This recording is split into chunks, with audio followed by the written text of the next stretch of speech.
Hello, I'd like to talk to you about how we run our planer board clips on my boat. I run big boards on my boat, and one of the challenges with running big boards and these types of clips is if the clip spins, one that's been released, you've already caught a fish on that clip, and somebody's trying to release another rod, and they start pulling on it. A lot of times your planer board line will start bouncing around. And if you have one of the older styles clips, or there's a lot of different clips like these, they're fairly long.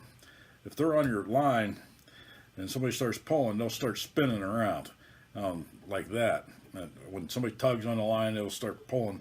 And if your fishing lines, your other lines that are on the boat, on that board, are very close to that, when it spins around, a lot of times it can actually, when it spins around like that, it'll tangle up your line, and then basically it'll braid them all together. When this happens, a lot of times you don't have a choice but to pull your lines in and unspin these things. And so how we've come up with to combat this problem is we use Amish Outfitter clips. They're real small in profile compared to some of these other ones. Not as much to swing around and catch something. And there also is very little on these things that can get a line caught up in them. Where some of the other styles, there's a line can get caught back behind this alligator clip, or can jump back into the attachment ring. These there's not as much stuff to catch. So how we run these though, there's still this groove in the back of them where you slide it onto the planer board line. This groove right here. That can still get a line caught in it. So what we do, we string these all on ahead of time. We'll string maybe 25 of these onto our line, and then we'll cover this groove. We'll just take ordinary duct tape and take a small strip of it, like such, just a little tab of it, and we'll put that right over top of that groove, so no lines can get caught in it.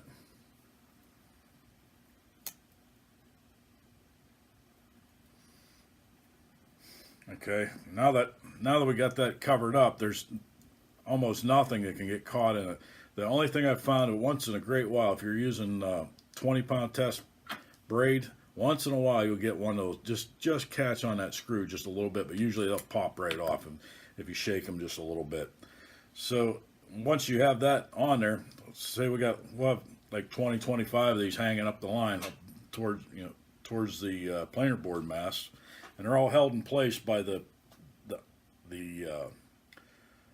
tending line. We use retractable dog leashes. They get just a regular snap on the end of them. That's what will keep these from all sliding down. When you need one, you just unhook the snap and take one down the line, and you'll put your rubber band on your fishing line, and you just clip that into the clip, and then send it on down the line. Now, like I said, this is a real low profile, and it's got to get really close to get that thing wound up in there. It doesn't happen often. We've had really good success. And the other thing, if it would get caught, say it does wind up, because it's so small and it's so light, if you just pull your line back to the back of the boat and put a pretty good angle on it, a lot of times it'll just unspin. So we found these to work really well on most conditions. Like I said, most of the time you'll get in trouble with these wrapping up when you have a strong following wind and all your fishing lines are wanting to run up on top of your planer board line, or actually even maybe go over top of it. So these are good clips, work well. Another thing you can do, instead of adjusting the tension on these for different types of lures, I'm just pulling. Say you're running, maybe one day you're running worm harnesses or spoons with very little tension. We don't pull these apart. We don't readjust the tension on these. Say the next day you're running large crankbaits, we just actually use 2 rubber bands. Or say the wind gets blowing real hard, we'll just put 2 rubber bands on the line and stick them in these instead of one. So pretty universal, pretty quick and easy to use. So thank you.